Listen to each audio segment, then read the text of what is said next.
coming up on this episode of So Now I've Got Breast Cancer. When it comes to cancer language, we're all constantly learning. Take, for example, personally, I hate the word journey. And while we're at it, don't get me started on battle. No one lost theirs. That's just meaningless prattle. If you're stuck for words, whatever you do, don't answer. With at least you got the good type of cancer. And please never let the following words spill from your gob. Sure, aren't you lucky to be getting a free boob job? We'll hear from breast cancer survivor and poet Dearbhaile O'Hale. She's got some writing tips for us, and she'll be chatting to me about how putting pen to page during cancer treatment helped her to cope with everything that was happening to her. Anytime life throws a curveball at you, you can either... I'd walk it out or I'd write it out. So, writing, it gives space for those, thoughts and words just to land. And it's almost like this mental decluttering. This is So Now I've Got Breast Cancer, the podcast for anyone who's just been diagnosed. Today's guest, Dearbhaile O'Hale, describes herself as a cancer kicker and poetry prattler, sales director and photographer, animal lover and nature bather, and possibly the world's wonkiest qualified personal trainer. And her book of poems, Things Went Tits Up, is a joy to read, and I can't wait to share her story with you. Welcome to the show. Thanks so much, Liz. Delighted to be here. Great to see you. Oh, it's lovely. We've been Instagram friends for quite a few years now when you sent me a copy of your book and I loved it. But we got to meet in real life last year, and I'd love if you could share that story with us as it combines your writing and your love of exercise so beautifully. Absolutely. So exercise is probably one of the main reasons how we met in person. So was it this time last year, April of 2025, I signed up to the Can Rehab retreat in Lanzarote in Club La Santa, run by the wonderful Professor Anna Campbell in the Can Rehab Trust. And somehow I found myself sharing a taxi with sandwiched between two women that I so admired. So it was yourself and Anna. And the irony of it was, I had reached out to both of you when I was going through my own diagnosis and treatment. And, I had devoured your books, Liz. And then I had retrained as a cancer exercise specialist through the Can Rehab Trust. And both of you had actually given me little testimonials for the book. So I'm sitting there going, pinch me, act cool. Just act cool, this is fine. It was fab. But what a week that was. It was incredible. I know. So and you wrote the most amazing poem at the end of the week to sum it all up. And I didn't realise you were the Dearbhaile who'd written the book. I just thought Dearbhaile, it's not a very common name. I was like, oh, you're you. It was so funny to be in that room with you. And although exercise is so important to both of us, I really want to focus on writing.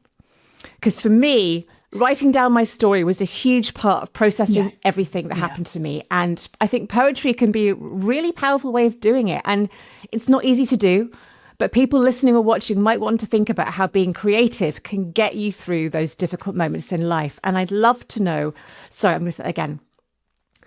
I think anyone listening or watching might want to know whether creative outlets like poetry, like writing, can get you through those difficult moments. And I wondered if we could start by you sharing with us one of your poems. Of course, yeah. Actually, I have one here that kind of sets the scene, I guess. It's, I think any cancer diagnosis is a pretty life-changing event. And it's one that's kind of filled with lots of different conflicting emotions. Like you have heartbreak at the start when you hear the words, you've got cancer, and then, you've got the healing.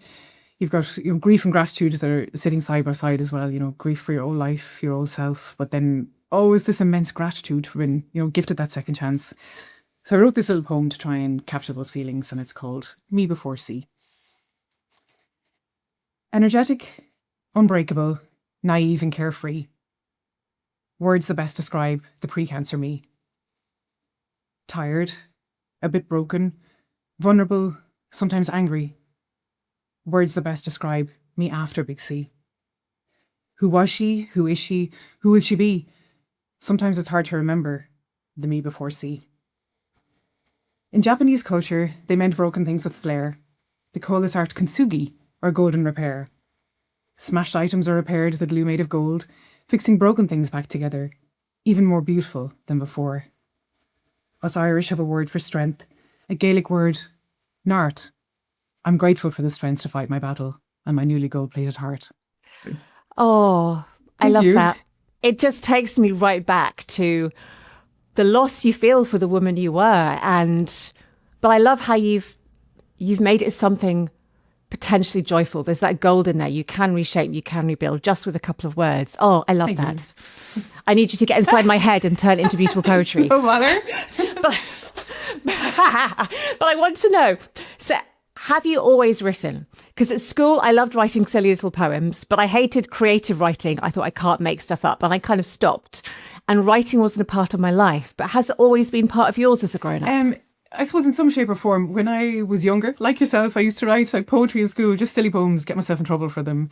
And then maybe, you know, in work, if someone was leaving, I might write a poem for leaving do, or if there was a big birthday, that kind of way. But I never really had the time. So I think it was really, when I was diagnosed, I had the time to start reflecting and thinking as well. So I guess, like as my husband Paul would probably tell you, I'm rubbish at talking about my feelings, but I do get great comfort in writing them down, and kind of, you know, I always have done. I just think, you know, anytime life throws a curveball at you, you can either, I'd walk it out or I'd write it out. So, you know, writing, it gives space for those, you know, thoughts and words just to land. And it's almost like this mental decluttering that you just, you know, you can breathe a bit easier, things feel a bit lighter when you get those words out of your head and down onto paper. And then during the course of my treatment, I was kind of jotting down little poems and notes on my phone again. And then, you know, I shared some of them with people at various stages, and they seemed to resonate. And then I kind of thought, maybe turn this into a little book, even just for myself. And then there was just this complete sequence of magic little moments that snowballed and resulted in the book. Like I was doing a first draft for myself, and I thought, even if I just do it for myself, I'd have it. But I was writing the first draft, and I was out for a walk with a neighbour, and she was telling me about her buddy who had been through breast cancer. And I just blurted out. I just said, "Oh, she doesn't draw by any chance, does she?" And she said, yeah, her name is Jess. She's an illustrator, a graphic designer. Do you know her? I'm like, oh my God, goosebumps. So Clara put the two of us in touch, and then myself and Jess met, I think it was in a coffee shop a few days later. And we just had ourselves kind of a timeline. We said, right, let's do this. Two of us kind of just clicked, let's do this. Let's give ourselves 3 months. We were introduced to a lovely lady, Orla Kelly Publishing. So we went down the self-publishing route, and Orla, along with, I suppose, Jess's gorgeous illustrations, that really brought the book to life. Then, there was just kind of another snowball effect where that lady, the self-publisher, she put me in touch with her friend David, who was a web designer, and he designed our web page for free. And then he put me in touch with another lady, and she did the GDPR stuff for free. And then she introduced me to another lady who helped us with some marketing. And it just kept going. Like for the book launch, a friend, Goodwin, he gave me his brand new office space in the centre of Dublin City that was just been renovated for the book launch. And then a gorgeous lady who was a professional photographer and also a cancer thriver, she took photography on the night as well. So it was like this tsunami of kindness and love. And then the book launch was just, I suppose, a celebration of life, and it was a thanks to everyone that had been involved, and it just helped us. And I know you're not a fan of pink, but I did wear the sparkliest pink dress with pink Converse, had to be done in the night. It did. It's just the kindness with strangers and having those conversations, and how one thing leads to another. It's not unexpected. And I wonder, when you first started writing the poems, was it really hard to share them with other people? Because they're obviously very, very personal. I was terrified. I mean, one of the first ones that I wrote was, I did the Thrive and Survive course. It's a Stanford course, kind of a self-management course run through cancer centres.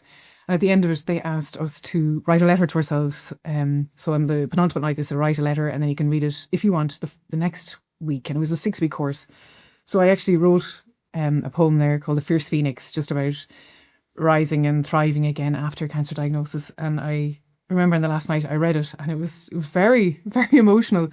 But you know, it was lovely. That one was really weird because I remember a lady from the States who I'd never met before.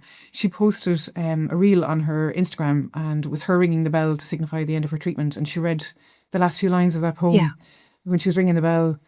So it was when times are hard and things are particularly rough, just breathe, be kind to yourself, remember you are enough. So pull up your fighting pants, ladies, and straighten up that crown. Let's rise from the ashes and be the fiercest phoenix in town. And that completely got me. And then another one that I kind of vividly remember writing was when I finished my treatment. So I had 19 months of active treatment. And then I remember sitting in the chemo chair for hopefully the last time. and that's such like, as you know, it's such a weird, surreal feeling. Yeah. Like for everyone else, it was a regular Friday.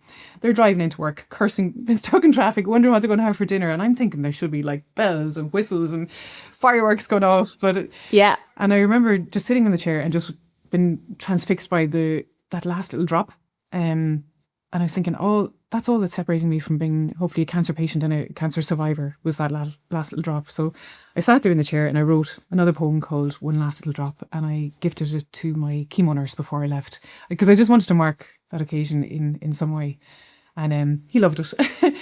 And then like other ones, you know, you'd be terrified. Well, you laugh at this story actually, because I didn't really tell many people that I was writing the book. And my poor mum, it went up on Amazon, I think it was on Christmas Eve of 2023. And I was down home and I told my poor mum, I turned around to her and I was like, Mum, I'm after writing a book. What have I done? And I handed her the one hard copy that I had. And I've never seen someone disappear so quick to go and speed read. Going, oh my God, what has she done? But no, she loved it. She loved it as well. So yeah, it's kind of, it's weird when you are bearing your soul, I guess. But, you know, but it resonates, I think. It is. I must say, I didn't want to celebrate my last chemo because I knew I still had the side effects to get through. I thought, no, I'm not ringing that bell yet. I've got the 3 weeks. But I get that feeling of it is a huge thing for you, isn't it? And we'll come back to your journey in a minute. But I just want to ask, what is your writing process? Are you pen and paper? Are you laptop? Do you just jot little thoughts and ideas, or does the poem just flow? It's usually when I'm out for a walk.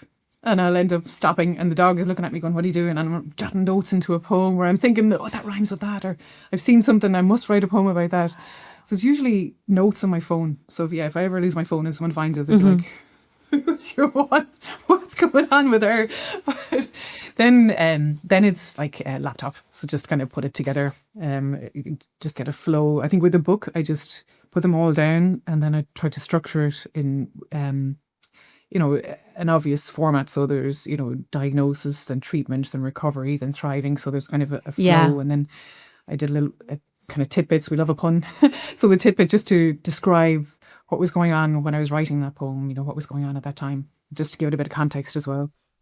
And I've always been scared of writing poetry because it feels like there are so many rules attached and you have to follow these rules and there's this pentameter and that can't rhyme. And were you worried about any of that? Or were you just, I'm going to write what I think is a good poem and sod the rest of you? Yeah, pretty much. I was kind of thinking, I'm going to write what's in my head. And if it's real and if it's raw and it was just, I think it's like I said before, WBAs can rest easy. This is not highbrow poetry. It's kind of honest snapshots of what was going on at that point in time and just how you felt. And I think the fact that it is kind of raw and simple, it does kind of resonate. I mean, I don't think there's many. You're not looking at iambic pentameter when you're thinking, what rhymes with fart? Let me see. No. And now you've got me thinking, what does rhyme with fart? Do you? Yes. Thank you very much. Saved that one. Thank you. Do you journal and write longhand as well? Like not proper writing, or is it always been poetry? A bit of both. Yeah, I think poetry is kind of easier. I think poetry is an easy way where you can quickly tell a long story in a short space of time. You just carefully choose the words and you can get it across quickly. Whereas journaling, I think, is more almost therapeutic. Like I went away for a big birthday recently and we were in Dubai when things got a bit shaky, and I went back to kind of writing, and again it was just a way of just kind of getting what I was feeling off my chest and down onto a piece of paper as well. So yeah, that was more journaling. Yeah.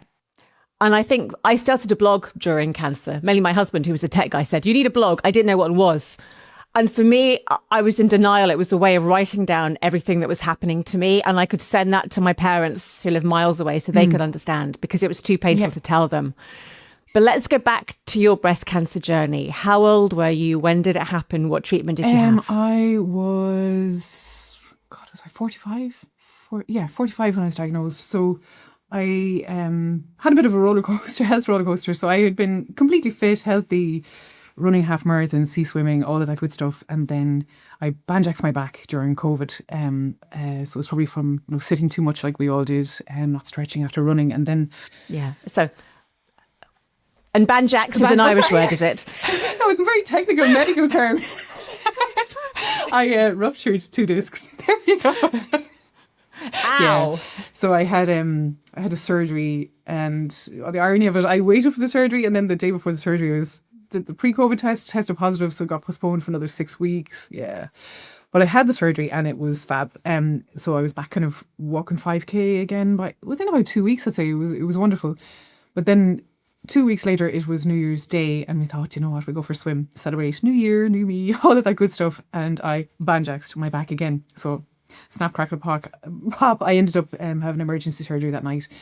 So that was a long, slow, painful rehab, but a real lesson in use it or lose it. And it's probably where all this exercise stuff kind of came from, when I realised how quickly your mobility can be taken away. So I was barely back on my feet from that when I found a lump. And I remember at the time thinking, I couldn't be good at it. So, you know, I put it at the back of my mind, which is completely the wrong thing to do, because as we all know, early detection is key. But it sounds crazy when you say it now, but my mindset at the time was, I'm too busy for this. I don't have time to make an appointment. I can't take more time off work for another appointment. Anyway, crazy.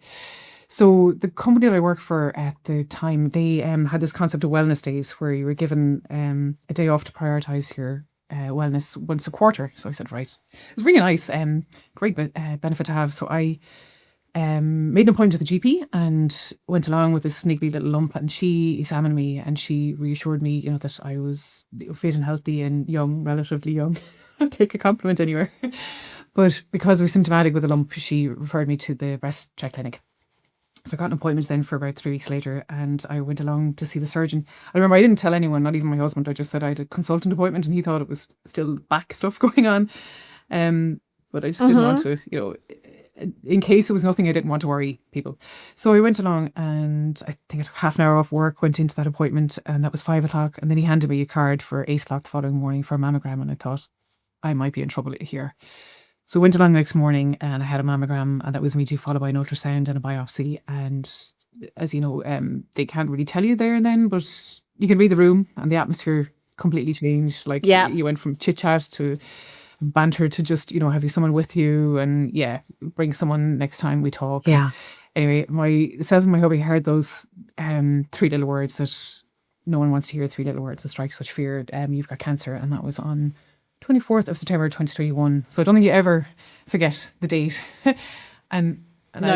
as you know, it's just the most surreal feeling to hear those 3 words. You know, it's hard to explain, isn't it? It's like the world around you just suddenly stops, but your brain takes off at 1,000,000 miles an hour. Yeah. And you're going into the what ifs, the buts, and the who to tell, and the what to tell, and the when to tell.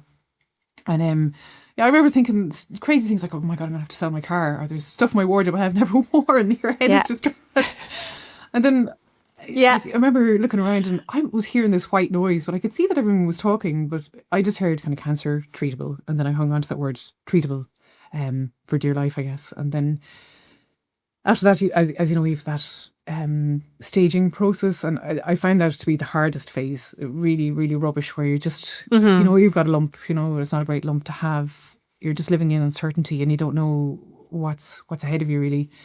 So I could have done with some journaling. But then, you know, once I had the treatment plan in place, that's I remember just feeling this kind of sense of calm, because I was like, do you know what, this is out of my control, and I just need to trust in the process that the oncology team are going to do. And then it was just, you know, it's funny, sometimes you think your phone is listening to you. And I remember leaving that appointment with my treatment plan in place, and I saw there was a quote, "You can do this, you will do this, trust and believe." And I took a little screenshot of it and I saved it on my phone, and I thought, I don't believe this right now, but if I keep looking at that every day, then maybe I might start to believe it. So yeah, it was nice. Yeah. So I started the treatment, it was with curative intent, and I started that in October of 2021. And my tumour was estrogen positive and HER2 positive, and it was labelled as being quite big and quite aggressive. So I guess the treatment plan was quite aggressive. So I had neoadjuvant TCHP chemo, so chemo before surgery, 6 rounds, and then I had surgeries. I had a complete mastectomy and reconstruction, and then surgery showed that I didn't have a pathologically complete response. So then I went on to one of those newer treatments, Kadcyla. So I had 14 rounds of that, and then I finished active treatment in the summer of 2023, and that's when I wrote that poem, One Last Little Drop. It's a long time, isn't it, to go is. through all that treatment and the hospital appointments and that trust that it is going to work. Yeah. And that you are going to be okay. Exactly. I mean, if you're told at the start that it was 19 months, you go, are you joking me? But when it's broken down, you just kind of drip fed what you need to know at that time. It's like, let's focus on this phase. So what are we doing before surgery? And now it's surgery. What are we doing after? Yeah. And I think that's a really good way for dealing it with anybody. I mean, I panic and I worry about what's happening in the future, but just get through today and then you get through the next session and don't worry about what's going to come because it's out of your control. And I think when you're going through treatment for a long time, so I had a year, you had a year and a half, people don't really know what to say because they do the initial, oh my goodness, that's terrible. And then, but you look all right. And are you all right? And I'm too scared and I won't say anything. And you've written a beautiful poem called Watch Your Language. And would it be all right to share it with us? No bother. So yeah, I think it's a favourite of mine as well. So this one, it's about those well-meaning clangers, we'll call them. When people, they mean well, but, I think when everyone struggles with what to say to someone when they've been diagnosed with cancer. And I think saying something is better than saying nothing, but just to be mindful of your audience. And that's kind of what this poem is about. So it's tongue in cheek. So take it with a pinch of salt. Watch your language. Everyone has one, a word or phrase that they hate. It gives you the ick when you hear it. On every nerve it will grate. Language is confusing because it's always evolving. It's very easy to cringe by saying the wrong thing. When it comes to cancer language, we're all constantly learning. Take, for example, personally, I hate the word journey. And while we're at it, don't get me started on battle. No one lost theirs. That's just meaningless prattle. If you're stuck for words, whatever you do, don't answer. Well, at least you got the good type of cancer. And please never let the following words spill from your gob. Sure, aren't you lucky to be getting a free boob job? It's always lovely to meet up for a walk and a chat. Just refrain from mentioning, my grandma died from that. Switch off from social media if you come across those chancers peddling untruths and rubbish like sugar feeds cancer. To you, it might be insignificant and you might not even care. But to them, it could be traumatic. It's not only just hair. Whether you're sporting a new wig or rocking a head shave, the last thing you want to hear is, gosh, you're so brave. Sometimes it's best just to listen. And if ever in doubt, remember there's a reason we all have 2 ears and only one mouth. I love that. And I think I heard every single one of those. And as a doctor, I think as a junior doctor, I did tell patients, well, a reconstruction is like a boob job. And I'm like, oh my God, what did I say? You don't know the impact these words have until you're on the other side. And I think we need to get this everywhere just to help people. And sometimes you kind of learn that saying something is better than nothing.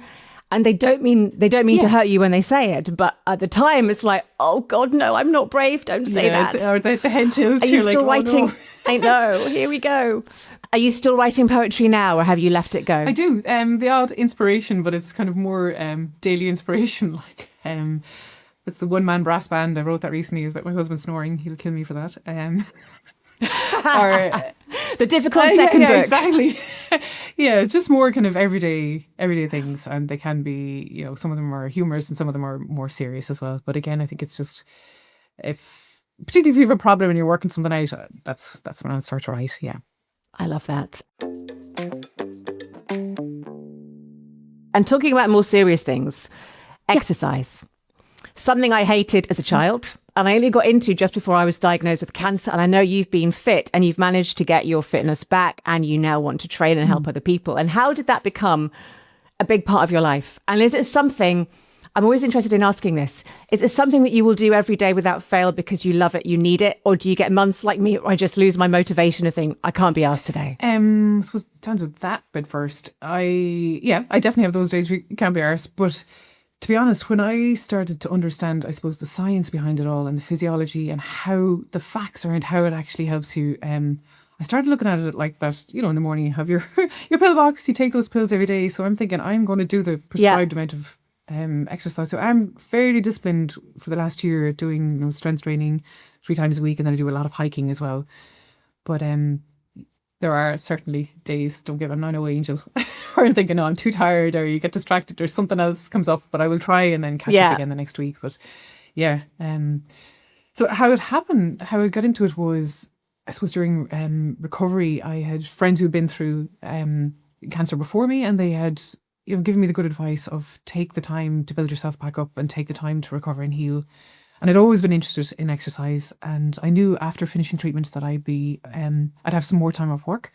So I thought, right, this is where I can, really learn more. So I unplugged, I think, from the chemo on the Friday, and then on the following Tuesday, I found myself sitting in the National Training Centre in Dublin, training to become a personal trainer. And again, another very vivid experience, because I remember walking into the room, and I'm surrounded by about 20 other people that are half my age. And they're ripped and they're toned, and I'm there like with half an eyebrow looking confused. And they're probably going, what is she doing?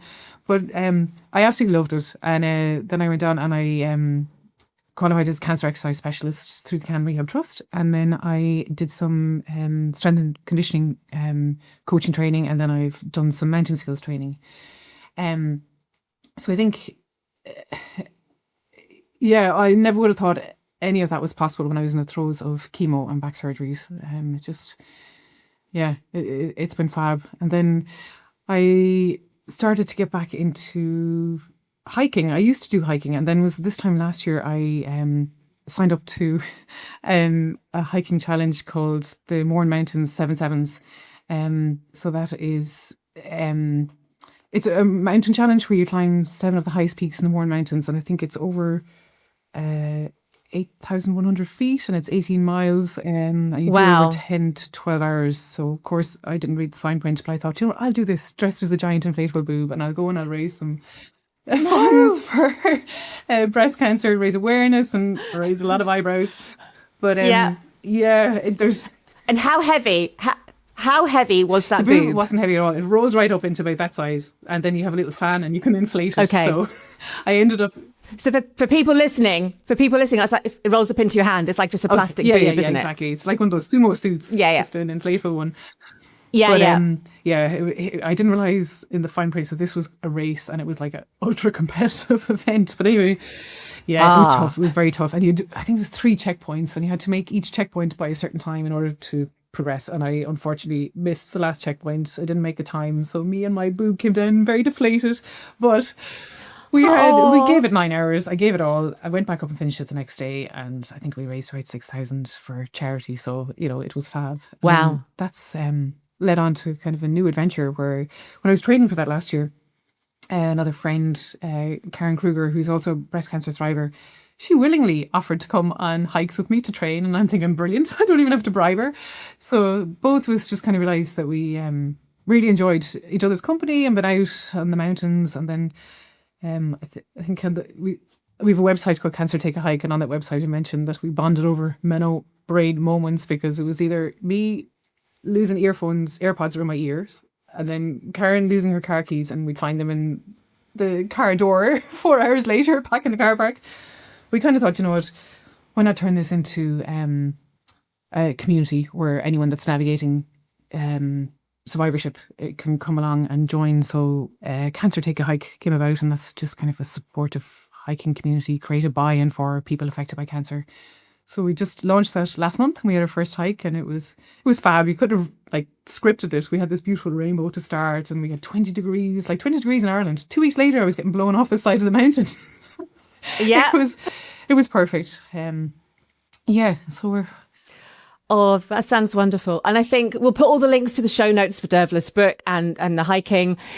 There's something about being in nature and actually climbing a peak that you thought you never could, and standing on the top thinking, look where I have come. Plus the community and all the cake and all the tea that you drink at the end. But just the snacks, all about the snacks, but just that sense of community and just talking to other people and just being Liz or just being Dearbhaile for that hike. So I'm going to move to Ireland and join you. Come join, because it was lovely. You could see people kind of breaking off into groups and just having their own chats. And then we got to the peak, everyone... And it's not all about getting to the peak. If we don't, that's fine as well. But, when we got there, people were just, sharing stories and just so proud of themselves. And we have a little tagline, which, I kind of was climbing back to life after cancer taught me that the best views come after the hardest of climbs, 1 foot in front of the other, 1 step at a time. So, and it's just that lovely community of people that just get it. Yeah. So definitely you'll have to come on one. Yeah. Big time, Liz. We'd love to have you. I will. I'll come and do one. I will wear a fancy dress. And you've written a poem about the importance of exercise, haven't you? And I'd love if you could share that with us to inspire anyone listening just to get out there and put 1 foot in front of the other. Absolutely. So this poem I wrote to describe how it feels to embark on an exercise program when there's throes of chemo. And it's called Exercise is Medicine. It's like winning the lottery. In fact, it's better than wealth. To be in the full of your senses with good mind and body health. After a cancer diagnosis, they both take a hit. And as part of your recovery, you need time to get fit. It's not about a bikini bod or having perfect form. It's to be healthy and happy and ultimately stronger than your storm. The goal is to feel well while learning a new skill, hopefully replacing some medicines with time on a treadmill. They say it's good for the heart, it's also good for the head. It's great for routine and gets you up out of bed. Stretches your muscles and strengthens your bones. It clears out your mind and gets you off those damn phones.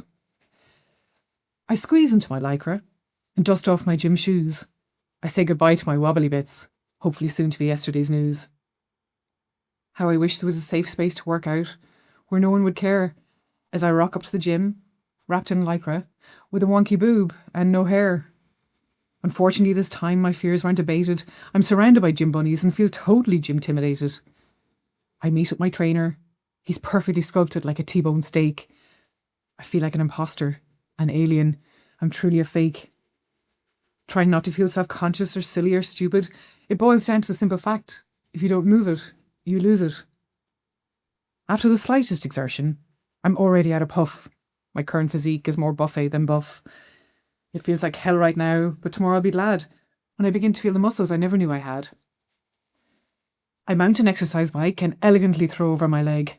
I'm sure I have a six-pack hiding in there somewhere. It's just buried deep under a keg. I build up a sweat as I stifle my giggles. How I wish I'd eyebrows to catch all the dribbles. I get down on the mat to try something called a burpee. I managed about 5, even though the instructor said 30. 20 jumping jacks later and I'm hotter than hell. And he hands me some yoke. He calls it a kettlebell. He tells me to squat. My kettlebell is swinging. I'm already pooped and it's just the warm-up. The class is only beginning. I survived all 40 minutes. Thankfully it wasn't any longer. This marks the beginning of my comeback, and I vow to come back stronger. I'm now a regular gym goer. In fact, I have an annual subscription. I'm living proof that exercise is medicine, just without a prescription. Oh, wow. I'm emotional. You've taken me straight back. I remember during chemo, no one told me to exercise. And it was in 2015 before we had all this knowledge. But I just done a triathlon and I wanted to stay fit. And I went to the gym on my good weeks and I found a trainer there just to give me some basic body work. And going into that gym, bold, you feel so self-aware. You feel you can't do it. Everyone is watching you and you can't. I was fit and I was like, I can't do a press up. I can't do this. I can't do that. You think you're never going to get better, but you do. And you get stronger and you think, wow, if I can go to the gym during chemo, I can do anything. Exactly. And it's kind of, it's that mindset now, because having gone through that and gotten through that, you're thinking, it's almost like, how lucky am I to be able to exercise rather than I have to exercise. It's just kind of reframing it. But I remember vividly writing that poem. It was after, exactly like that. I went down to the gym and I went into a normal class and then the instructor is telling us, explaining what to do. And I could see the whiteboard behind and there's 50 push-ups, there's 50 whatever. And I'm looking at it going, are you kidding me? And then I explained to him my background and he literally jumped away and he didn't know what to advise or anything. But I was like, okay, I'm going to be stubborn. I'll stick it out. I came home and I bashed out the poem and felt better. But no. And you do. You kind of feel you've earned the right to sleep on the sofa in the afternoon. You are helping your body. It helps you cope. And it is just the best drug that you can have. I mean, it really is. I think I had mentioned it earlier, but when I started to understand the science and the physiology behind it, that's when my mind kind of got blown about it. Things like prehab, getting you strong for surgery, getting you strong for chemo. Like you're not going to run a marathon or a triathlon without training for it. So this is just building you up. And then exercising during, where I didn't, I was kind of a bit worried. Can I exercise during treatment? But then, you might be worried that it's dangerous, but I think it's more dangerous probably not to exercise. But then when you start hearing things, how it improves your tolerance of chemo, it increases treatment compliance, maybe some less dose restrictions, less chance of infections, all that good stuff. And then exercising into survivorship. I mean, you're not going to get through cancer treatment unscathed. You're going to have all of those lingering side effects. And so, helping with things like bone health, quality of life, joint pain, just restoring your confidence, restoring your strength. And then like, was it that challenge trial? It was for colon cancer, saying that it can stack the odds in your favor and prevent recurrence for up to 30%. Like that's incredible. Yeah, exactly. It can reduce the risk of recurrence. And even if you're listening and your cancer has come back, it can still keep you alive for longer. And I love the poem. I love how you've just put everything into words and it take me straight back there. And I just wanted to end by talking about, I'm sure some of you lovely people listening have thought about writing or poems, or you've got a story you want to share. Have you got any tips for people who've got something inside them, but they don't know how to get the words down onto the page? I would say don't overthink it. Just, it's almost like word vomit. Throw it down onto a page, get it all out of your head onto the page, and then you can think about editing, structuring, all that later. But it's just get your story out and down. Don't be afraid to do it. I think people will resonate that's something that's real and that's raw. It doesn't have to be fancy, as we were saying. You don't have to be thinking like Shakespearean or whatever. It's just get it down. Maybe join one or two writing workshops online or attend one in person. I got to give a writing workshop. It was for Dublin Book Festival last year, and it was lovely. And it was for what do they call it? Everyone has a story. So it was just people that came along, and then we just took the time and the space, and people just wrote down what they were feeling and read back and just inspired each other, and it was gorgeous. So yeah, maybe get to a writing workshop. But I'd say if you seriously want to put the book together, treat it like a project. So I remember doing that, kind of putting in meetings for myself, my calendar, where you just spend these 2 hours, even if you're thinking about it, trying to get something down, but you need to be kind of, I suppose, disciplined so you don't long finger it too much. And long finger for our non-Irish friends means, I've not heard it before. If you put it on the long finger, so it's if you delay something, if you put it out too far into the future. Sorry, I know I'm realising I'm speaking like all of these like... No, I love it. Terms. I love it. But I think you're right. You have to, writing's a muscle, you have to train it, and there's nothing worse than a blank page, but just get that word salad that you said, and then you edit. And that's what book people do. They edit and they create it, but just get your thoughts down. Definitely. I love that. And look what can come out of it. Now, what's next for you, Dearbhaile? I want book number 2. Yeah, no, I'm struggling there. Well, do you know what? I actually have another book, which was book 1 that I co-wrote, called The Beginner's Guide to the Investor Services Industry. So it was a very different topic. So who knows what book 3 could be? It could be about goat herding. I don't know. But no, I'd read that. I think at the moment, focusing in on the Cancer Take a Hike initiative. So just wanted to get that up running. And I have a feeling that might lead into lots of lovely stories as well. Yeah. I love that. Well, we will put the links in the show notes. Thank you so much, Dearbhaile. It's been fab to chat to you. And all the best. Thank you so much, Liz. And we'll see you on one of those hikes. Definitely. That was Dearbhaile O'Hale, poet, personal trainer, and author of the book Things Went Tits Up. And you can get all the details of her book and her accompanied hikes in the show notes. Now, if you enjoyed listening to this episode of So Now I've Got Breast Cancer, please give us a 5-star rating, share it with your friends and family, and share it online so we can help as many people as possible. I'm Dr. Liz O'Riordan. Thanks for listening, and I'll see you next time. So Now I've Got Breast Cancer is produced by Birdline Media.